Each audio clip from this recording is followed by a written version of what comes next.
Good afternoon, everyone. Thank you for coming. We've called this press conference to discuss updates to the Carly Schaaf investigation. I'm Sergeant Chris Vigil with our Public Information Office. Giving a statement today will be Chief Teresa Ewens of the Lincoln Police Department.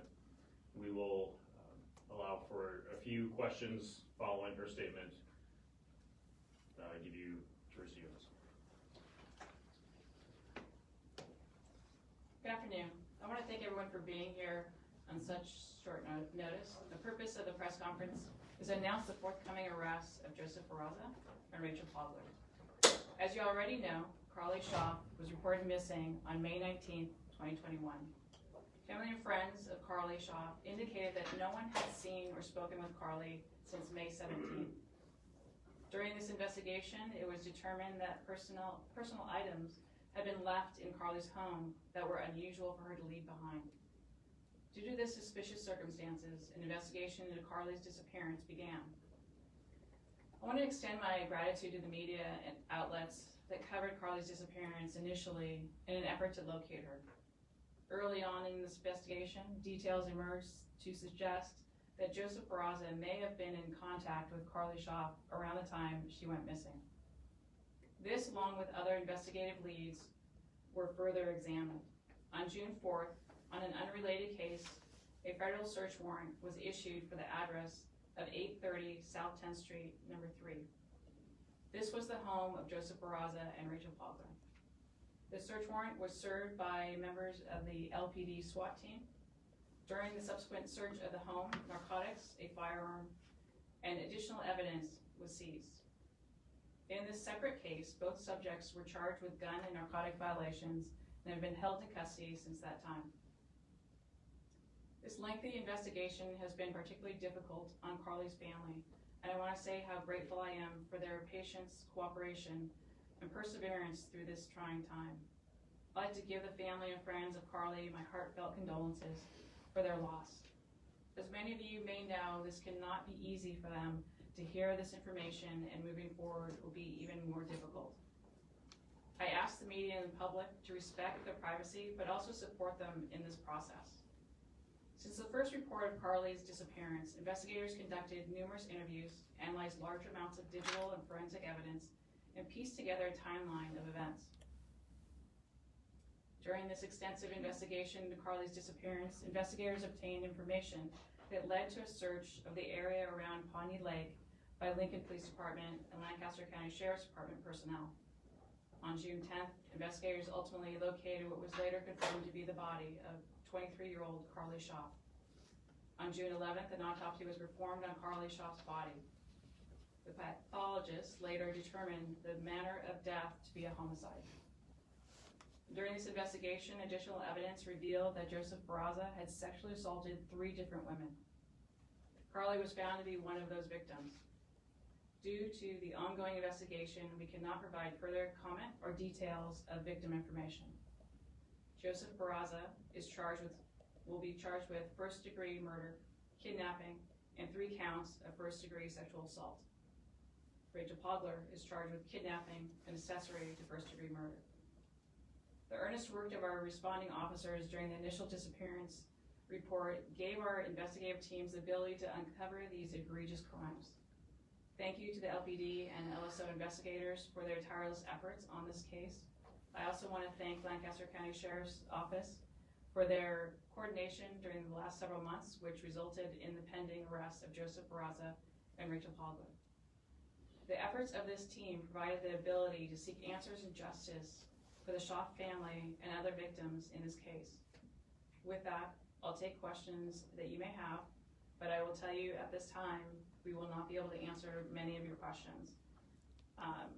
And County Attorney Condon is here as well. Terry Wagner is also present. So, do you have any idea how Carly knew these people? What their relationship was like? I don't have that. Can you just clarify when Barraza was arrested, or when he will be arrested, and when the search took place?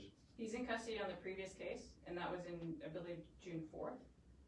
And that will happen in the coming days. Can you spell those He had names? been incarcerated just right after her death, or after Carly's death? After the search warrant that was conducted on a separate case, he was placed in custody from that case. Are you able to spell those names for us? Yes. Which one do you want? Both. Obviously, no Carly Schaaf is just Barraza, B-A-R-R-A-Z-A. And then Pogler, P-A-G-E-L-E-R. Have you been able to identify and locate the other two victims, sexual assault victims? We have, And they're both alive, they're out? yes. Could you go over the charges again?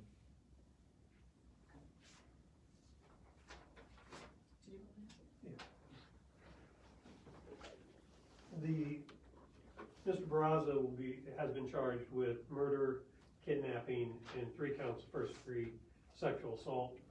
The murder and kidnapping are 1A felonies, so they carry a penalty of life imprisonment. And the first-degree sexual assaults are Class 2 felonies. They carry 1 to 50 years imprisonment, sex offender registration, and lifetime supervision. Ms. Pogler has been charged with, excuse me, take that down. Ms. Pogler has been charged with kidnapping, the 1A felony, so a life sentence, and also with accessory to the felony murder. And what was Ms. Posler's first name?